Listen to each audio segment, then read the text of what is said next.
Meet Emma, the alpaca. She lives here on a small lifestyle farm with her alpaca friends. Alpacas can make great companions, and like us, they each have their own personalities, wants and needs. Having alpacas in your life can be a wonderful experience. However, being an alpaca guardian is also a big responsibility. As such, it's important we know how to care for them. Like all animals, it's important that alpacas eat the right food for them in the right amounts. They need to have a well-balanced, nutritious diet to ensure they stay healthy. So would you like to help me feed them? Yeah. Sure. What do they eat? Well, alpacas eat a lot of different things, and it really depends on the time of the year, their age, and their health.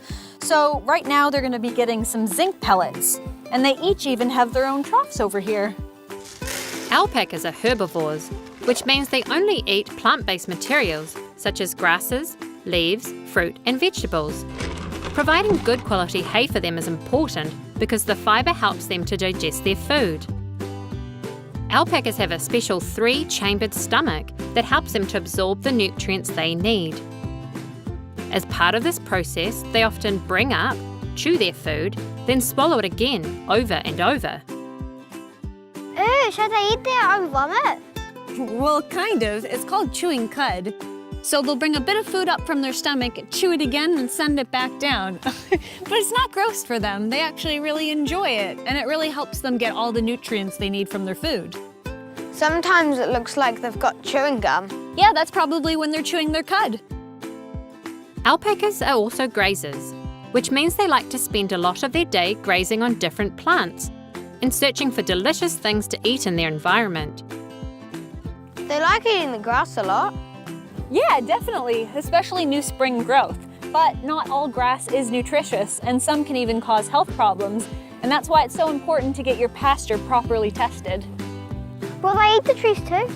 Yeah, sometimes, but again, some plants and trees are dangerous for alpaca, so it's always best to check with a vet to see if they're safe, or if you're in doubt, remove them. Alpacas are really curious animals, and if they find something that they think is food, they'll gobble it right up. So it's really up to us to keep them safe.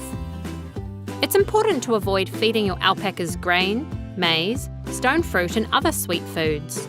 Here are some examples of other foods that can also make them very sick. So make sure you don't leave any of these anywhere near your alpacas. If you're unsure about a food, it's best not to let your alpaca eat it. Are there any treats that we can give them? Yeah, absolutely. So apples are a really good one, but it's important to remember that it's just a sometimes tree. Here you go. You want some apples? Finally, like all animals, it's important that your alpacas have access to clean, fresh water. Make sure you check it regularly because alpacas will drink a lot, especially in hot weather. Feeding your alpacas the right food for them is a great way to keep them healthy and show them your love.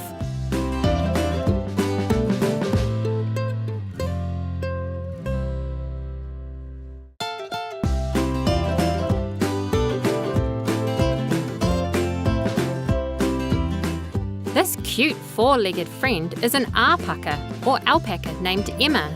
She lives here in a large paddock with plenty of room for her and her friends.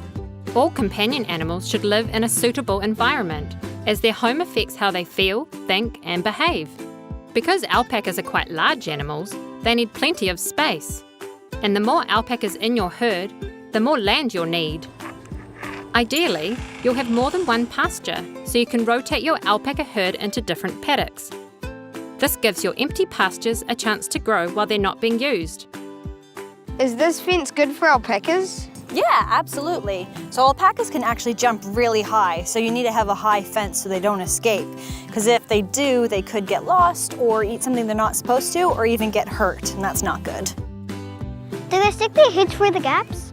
Yeah, sometimes they will. That's why it's really important that you check your fence every day to make sure there's nothing they could get injured by or tangled up in. And then materials like this wood here are best. Alpacas are curious animals that like to try eating anything they can reach, so it's important to make sure there aren't any poisonous plants in or around their paddocks or shelter. Some common plants, like rhododendrons and tutu, can make them very sick.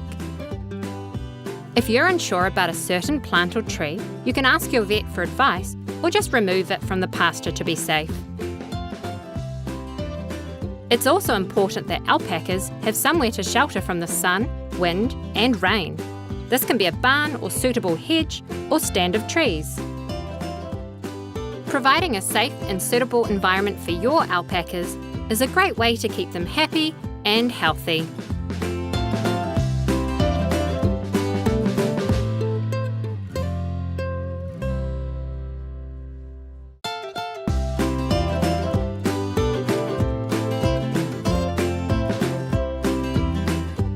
Being a responsible alpaca guardian means keeping an eye on their health and well-being and contacting your vet immediately if you suspect they're sick or injured. How will we know if Emma is sick? That's a really good question. So alpacas like Emma are really good at hiding when they're sick or in pain. So that's why it's important to get to know them really well. So what are their normal behaviors? What do they normally do each day? And then if you check on them every day, you'll be able to see if those behaviors change or not. Like if they don't want to eat? Yeah, absolutely. Or if they're walking a bit funny. So if anything unusual happens like that, you have to contact your vet right away. Vets that specialise in farm animals like alpacas will usually come to your house instead of you having to take your alpaca to the vet clinic. All right, Jordan, so we're going to do a health check on you today. We'll start off with your head. When it comes to the health of your alpacas, prevention is always best. In most cases, unnecessary pain, injury and disease can be prevented through regular veterinary checkups. Vets can give your alpacas vaccines and medicines that help keep them safe from diseases and parasites. If you get a new alpaca, it's a good idea to invite your vet to check them over straight away. And then we're just going to check your body to make sure that there's no lumps or bumps or abscesses or anything else that's abnormal. And while we're doing that, we can look at the toenails. Alpacas have toenails like us. And just like your nails are always growing, so are alpacas. If their nails are not trimmed, they can become very uncomfortable and cause problems. So we will check your temperature next with the little thermometer that we have. And we've got some helpers. Another important way to keep your alpacas healthy is to make sure they get a haircut once a year. An alpaca's hair or coat is called fleece. And because alpacas do not shed their fleece, it just keeps growing longer and thicker until it creates a very warm coat. This is great in winter, especially if it snows where you live, but it can cause them to overheat in summer. Shearing should always be done by a professional who is well trained and experienced in low-stress shearing and handling of alpacas. If you've got alpacas at your place, just make sure they're eating and drinking every day, they're staying together as a herd and showing normal alpaca behaviour signs. If they're not doing those things, they might be unwell, and then we would recommend calling your local vet. Keeping an eye on the health and well-being of your alpacas and providing all the care they need is an important part of being a responsible alpaca guardian.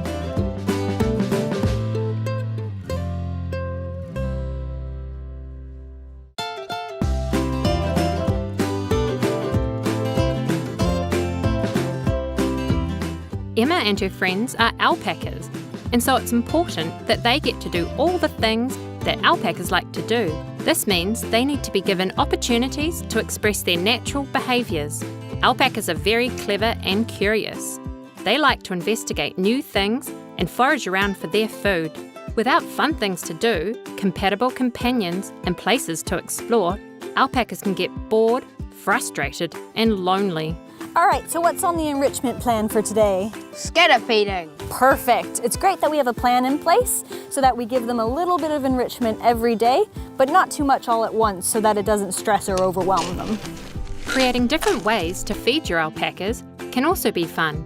Hiding their food to create treasure hunts can encourage foraging and adventuring. I've seen them rolling around in the dirt before. Oh yeah, that's actually called dust bathing, and it's a natural alpaca behavior. So they'll get right down in the dust or the dirt and roll around, and it kind of cools them off. Is it true that alpacas can spit at you? Well, they're definitely capable of doing that, but if you're really respectful around your alpaca and calm and quiet, then they generally won't get too stressed out and won't spit at you. Alpacas are great communicators. They make a range of different sounds and use their body language to let you know what they're thinking. For instance, when an alpaca is feeling content, their ears often point upwards and will turn slightly forward, while an alpaca that is feeling quite aggressive will often pin their ears back and tilt their head upward. A downward-facing tail can be a sign of a relaxed alpaca, while a more upward-facing tail can mean the alpaca is alert. As responsible alpaca guardians, it's important we learn what they're communicating to us and respect their thoughts and feelings.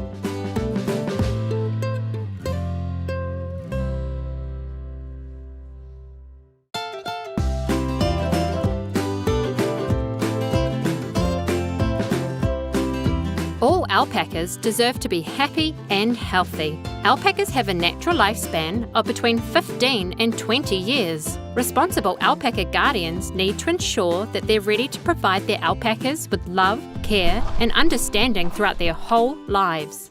So this girl is Emma. Who are her friends here? Well, that's Essie, that's Marty, and that's Rosie over there. Oh, okay. They're like hanging out together. Oh, that's perfect. It's really great that they have each other because alpacas are very social animals. So they like hanging out together and they feel way more safe and secure if they have friends to be with. If an alpaca lives by themselves, then they'll feel really stressed and lonely. Alpacas are happier and calmer when living in groups. They can sometimes live with sheep, llamas, goats, and horses. However, they must also have the companionship of their own species to be happy and comfortable. Naturally, your group of alpacas will have a hierarchy, which is like an order of who's in charge of who's the leader, who's second in charge, and who are the followers. This can make introducing new alpacas to your herd tricky, as they need to work out what their position is within the group. Ask your vet for advice if you plan to do this. Sometimes, just like people, alpacas can have disagreements. They can even bully each other or pick on one member of the group and be quite mean to them. If you notice any bullying going on, ask your vet for advice. Sometimes the answer is easy, other times you may have to separate them. So the main thing when interacting with your alpacas is to be very calm and relaxed. If you keep your energy kind and peaceful, then they'll learn to trust you over time. I think Emma trusts us. Yeah, I think so too. She seems really comfortable. Have you known her since she was little? Yeah, I've known her since she was little. I like to get her trust, so all I have to do is bend over, she lifts my head, and when she walks off, she knows that I trust her and she trusts me. That's awesome. It's important to recognise that looking after alpacas is about more than just feeding them a healthy diet and organising regular vet checkups. You also need to provide an interesting, enriched environment for them to explore in a stress-free atmosphere. Caring for your alpacas with kindness and respect is a great way to show them your love.